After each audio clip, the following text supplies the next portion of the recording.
China was supposed to be running out of steam. The property sector cracked. Youth unemployment surged. Foreign companies talked about diversification.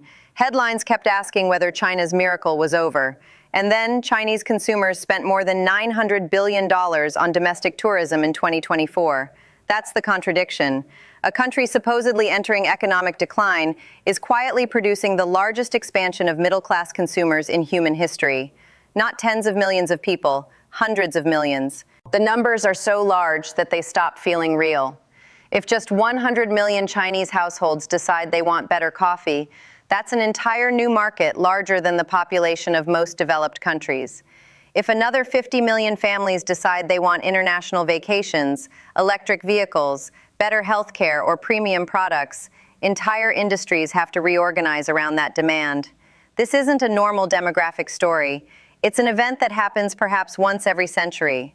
And the reason America should pay attention has very little to do with ideology or geopolitics. It has to do with arithmetic. Because when 1.4 billion people become wealthier, they don't simply buy more things. They change prices, redirect capital, reshape supply chains, determine where companies invest, and influence which technologies succeed. They alter gravity. A useful comparison. In 1980, China's GDP per capita was roughly comparable to some of the poorest countries in the world. Today, by purchasing power measures, hundreds of millions of Chinese live lives that would have been unimaginable to their parents. The Chinese middle class, depending on the definition used, is already estimated to be between 400 and 500 million people. Some projections suggest that figure could move significantly higher during the next decade. Think about that for a moment. The entire population of the United States is around 340 million. China already has a middle class larger than America itself. And yet this story is often discussed as if it were merely a domestic Chinese success story. It isn't. It is a global event. Consider the car market. China became the world's largest automobile market years ago. Then it became the largest electric vehicle market. Then it became the place where companies from German luxury brands to American firms to domestic Chinese manufacturers fight for survival. The center of gravity moved. Consumers moved it. The same thing is happening in cosmetics, pharmaceuticals, tourism, higher education, luxury goods, semiconductors, entertainment, and food. One of the least appreciated facts in global economics is that companies increasingly design products specifically for Chinese consumers first, and then sell those products elsewhere. 20 years ago, the logic was often reversed. That should tell you something. There's also an uncomfortable implication for the United States. For decades, the American consumer was treated as the indispensable engine of the global economy. If American households stopped spending, the world slowed down. That is still partly true, but it is becoming less true. A second engine has emerged, and it happens to contain 4 times as many people. This doesn't mean China will replace the United States economically. The challenges facing China are real: aging demographics, local government debt, a struggling property market, and persistent concerns over productivity growth. All of that matters. But it is also possible for a country to have serious structural problems while simultaneously creating enormous consumer markets. Both things can be true. Japan's economy stagnated for decades, yet Japanese consumers remained immensely influential. China's case is larger by an order of magnitude, and here's where the story becomes more interesting. Because the biggest consequence of China's expanding middle class may not be what it buys, it may be what it expects. Middle-class populations demand different things from governments and businesses: better healthcare, cleaner air, higher quality products, financial security, better education for their children, more sophisticated services. In other words, they push economies up the value chain. That process is already changing China's industrial strategy in ways that most outside observers still underestimate. Remember that number from the opening? 1.4 billion people. We're going to come back to it.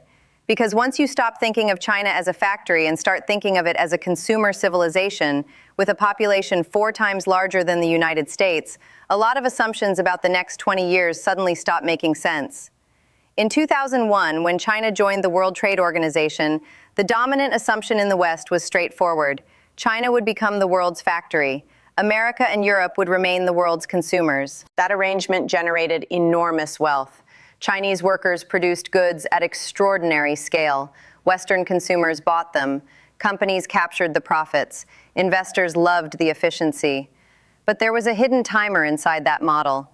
Factories create workers, workers become homeowners, homeowners become consumers, consumers become a middle class, and middle classes eventually want more than inexpensive exports. They want better lives. China's leadership understood this years ago. Beijing's economic plans stopped talking only about exports and manufacturing and began emphasizing what it called dual circulation, a strategy designed to make domestic demand a much larger engine of growth. The phrase sounds bureaucratic. Most government slogans do. But the idea behind it is surprisingly simple. If you have hundreds of millions of people becoming wealthier, why depend entirely on selling to foreign consumers when your own population can become one of the largest markets on Earth? That question has quietly changed corporate strategy around the world. Look at luxury goods. For years, Chinese consumers accounted for roughly a third of global luxury spending. Not luxury spending in Asia, global luxury spending. A slowdown in Chinese demand can hurt companies headquartered in Paris, Milan, Switzerland, and New York. A spending surge in China can rescue entire sectors. Think about how strange that is. A young professional in Chengdu deciding to buy a premium handbag can affect earnings reports thousands of miles away. That is economic gravity. And it's not limited to luxury goods. Consider coffee. 20 years ago, the idea that China would become one of the world's major coffee markets seemed absurd. It has a deeply rooted tea culture. Then, urban incomes rose. Today, thousands of coffee shops open across Chinese cities every year. Domestic chains have expanded aggressively. International brands compete fiercely for market share. The market changed because consumer preferences changed, and consumer preferences changed because income changed. There is a lesson here that people repeatedly underestimate. Consumption habits are not fixed. As societies become richer, entirely new categories of demand emerge. The same pattern is happening in healthcare. Middle-class families spend more on preventive care, pharmaceuticals, medical technology, and private services. China is already one of the largest pharmaceutical markets in the world, and its aging population means healthcare demand is likely to keep expanding. That has implications for global companies, but it also has implications for innovation itself. Because increasingly, firms don't build products and then search for customers. They search for customers and then build products. And there are very few customer bases more attractive than hundreds of millions of middle-class consumers. Here's a small example that rarely makes headlines. Several global automakers now develop features specifically for Chinese buyers first. Interior layouts, software interfaces, entertainment systems, battery technologies, many are designed around the preferences of Chinese consumers because that market is simply too large to ignore. The old assumption was that products were invented in the West and adapted for China. Increasingly, the adaptation runs in both directions. Sometimes the innovation starts in China. That should command attention in Washington. Because consumer markets do more than generate sales. They shape research priorities. They attract investment. They influence where talent goes. A company deciding where to build its next research center asks a basic question: where are the future customers? The answer increasingly includes China. This doesn't mean American decline. The United States remains the world's innovation leader in many fields. Its universities, financial markets, and entrepreneurial culture are formidable advantages. But the competitive landscape has changed. American companies are no longer selling into a poor developing country with cheap labor. They're selling into one of the largest and increasingly sophisticated consumer markets in history. Those are entirely different realities. And there is another consequence. As China's middle class expands, it creates political leverage without firing a shot or signing a treaty. Countries want access to that market. Companies want access to that market. Universities want access to that market. Hollywood wanted access to that market. At times, entire corporate strategies have been built around the assumption that Chinese consumers would continue getting richer. Sometimes those bets paid off, sometimes they didn't. But the fact that so many institutions made those bets tells you how much the world has already adjusted to this new reality. Here's the question that almost nobody asked 20 years ago. What happens when the world's factory becomes one of the world's most important customers? Because the answer isn't just about China. It's about a redistribution of economic influence that is still unfolding. And the next part of the story gets more complicated. Because the rise of China's middle class is happening at exactly the moment when China's population is aging, its workforce is shrinking, and many economists are asking whether this consumer boom can continue at the scale people assume. There's a number that keeps appearing in discussions about China's future: 1.09. That's China's fertility rate according to several recent estimates, well below the replacement level of 2.1. Demographics matter a lot. For decades, China's economic rise benefited from one of the largest working-age populations in human history. More workers meant more factories, more production, more savings, and faster growth. That phase is ending. China's population has already begun shrinking. The working-age population peaked years ago.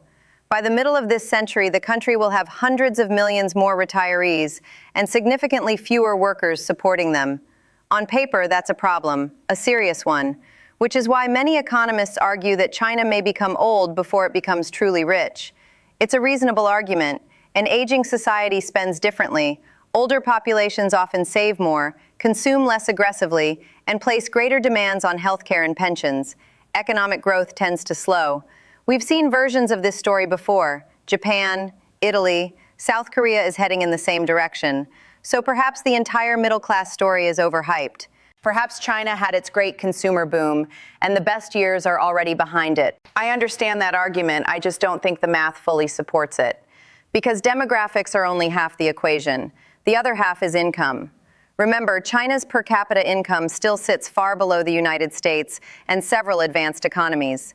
That means there is still considerable room for households to become wealthier, even if the population itself grows more slowly, or even shrinks. This is where the story turns. A smaller population does not automatically mean a smaller consumer market. If incomes continue rising, total spending can keep expanding. The United States itself offers an example. Its population growth has slowed substantially compared with previous decades, yet American consumer spending remains enormous because productivity and incomes increased. China is trying to pull off something even harder: grow richer while growing older. The outcome is not guaranteed, but neither is failure. And there is another factor that complicates the picture: technology. China is investing heavily in automation, robotics, artificial intelligence, and advanced manufacturing precisely because it knows its demographic window is closing. The country installed more industrial robots than the rest of the world combined in recent years. That statistic deserves a pause: more than the rest of the world combined. Why? Because every robot is, in a sense, a substitute for a worker who may never be born. The demographic challenge isn't being ignored, it's being engineered around. Will it work? I don't know. I'm not entirely certain anyone knows, but dismissing the effort would be a mistake. There's a historical tendency to assume that demographic decline automatically leads to economic decline. Sometimes it does. Sometimes technology changes the equation. And this brings us back to the middle class. Because middle-class societies don't merely consume, they invest in productivity. Parents spend on education, companies spend on automation, governments spend on infrastructure and research. The entire economy begins climbing toward more sophisticated activities because cheap labor is no longer abundant. Ironically, the very problem that worries many analysts, China's shrinking workforce, may accelerate its move into higher-value industries. This is already visible. 20 years ago, China's export machine was associated with toys, textiles, and low-cost manufacturing. Today, it competes in electric vehicles, batteries, drones, renewable energy equipment, advanced telecommunications, and increasingly sophisticated software. Not perfectly, not without setbacks, but the direction is clear. Here's the reversal. The biggest long-term impact of China's middle-class expansion may not be that Chinese consumers buy more imported products. It may be that Chinese consumers become wealthy enough to support domestic companies that eventually compete with American and European firms everywhere else. A large home market is an incredible advantage. American technology giants benefited from one. So did Japanese automakers. So did South Korean electronics companies. China's domestic market is larger than all of them. That changes the competitive equation. A company that succeeds at home in China can achieve enormous scale before it even thinks about entering foreign markets. Scale lowers costs. Lower costs attract customers. Customers generate more cash. More cash funds research. The cycle feeds itself. This is why the rise of China's middle class matters far beyond shopping malls and consumer spending statistics. It's also an industrial story, a technology story, a strategic story, and perhaps most importantly, A story about assumptions. For 30 years, much of the world operated under the assumption that China would remain primarily a place that makes things. The next 30 years may be defined by a different reality. China is becoming a place that buys things, designs things, finances things, and increasingly invents things. Whether that transition succeeds completely is another question. But if you're waiting for 1.4 billion people to simply freeze in place economically, history doesn't offer much support for that expectation. And that leaves one final question. What does America actually do in a world where another economic center of gravity has already formed? The United States has spent much of the last decade debating China through the language of security, tariffs, semiconductors, export controls, supply chains, military competition. All of those issues matter. But there's another dimension that receives far less attention: demand. Because countries with large consumer markets possess a kind of power that doesn't fit neatly into military briefings. They become places the world cannot afford to ignore. American power after 1945 wasn't just aircraft carriers and the dollar, it was also the American consumer. Foreign companies wanted access to U.S. households. Investors wanted exposure to U.S. spending. Innovators built products for American customers first, because that was where the purchasing power lived. Consumer scale became geopolitical scale. China understands this. I think Beijing understands it extremely well. The country doesn't need every company to move its factories back to China. It doesn't need every foreign government to agree with its policies. It only needs one thing: for businesses and investors to believe that the Chinese consumer still matters. And despite all the headlines about decoupling, many of them still do. Even companies reducing manufacturing exposure to China often continue expanding their sales operations there. That's not a contradiction, that's arithmetic again. A company can diversify where it produces products while remaining deeply dependent on where it sells products. The two are not the same. This is where the American conversation sometimes becomes oddly incomplete. There's an assumption that slowing Chinese growth automatically means diminishing Chinese influence. The relationship isn't that simple. An economy growing at 4% from a very large base can add more economic activity than a smaller economy growing at 8%. Size changes the math. A middle class of several hundred million people changes the math even more. Does this mean China inevitably overtakes the United States economically? No. I don't think history works in straight lines. China faces real constraints. Debt levels are high, demographics are difficult. Local governments are under financial pressure. Productivity growth has slowed compared with the extraordinary years of the 2000s. Those problems are real enough that betting on a smooth and uninterrupted rise would be foolish. But betting against the spending power of hundreds of millions of increasingly affluent consumers may be equally risky. The truth probably lies somewhere in between. China is unlikely to become the unstoppable supereconomy imagined by its most enthusiastic supporters. It is also unlikely to become the collapsing giant imagined by its harshest critics. More often than not, countries continue to matter long after commentators decide they are finished. Japan mattered. Germany mattered. Britain mattered. China's scale suggests it will matter for a very long time. And here's my opinion. I think the biggest mistake Americans can make is viewing China's middle class purely as a threat. It's a competitor, certainly. In some sectors, a very serious one. But it is also a market, a source of demand, and a reminder of a larger truth. Economic power is increasingly distributed across multiple centers rather than concentrated in one. The age of a single, indispensable consumer economy may be ending. That doesn't mean America's decline. It means America has company. There's also a question that keeps nagging at me. What happens politically when hundreds of millions of Chinese citizens become wealthier, more educated, more connected, and more demanding of quality, opportunity, and security? History doesn't provide an easy answer. Middle classes can stabilize societies. They can also raise expectations faster than institutions can satisfy them. That's a story that is still being written. As for my prediction, I think the next decade will surprise people in one specific way. The most important competition between the United States and China won't be over who manufactures the most goods. It will be over who attracts the next generation of consumers, entrepreneurs, and technological ecosystems around their economic orbit. One country has the world's deepest capital markets. The other has the world's largest emerging consumer base. Neither advantage disappears anytime soon. And remember the number we started with. 1.4 billion. It's easy to hear that figure and think only about population. I think that's the wrong way to look at it. The more important question is how many of those people will have middle-class incomes, middle-class expectations, and middle-class purchasing power 20 years from now. Because if that number keeps rising, then the story isn't really about China's future. It's about a world adjusting to a second center of economic gravity. And gravity has a habit of pulling everything else into a different orbit. If you enjoy these deep dives into economics, technology, and global power, stick around. The numbers are changing faster than the headlines, and that's usually where the interesting stories begin.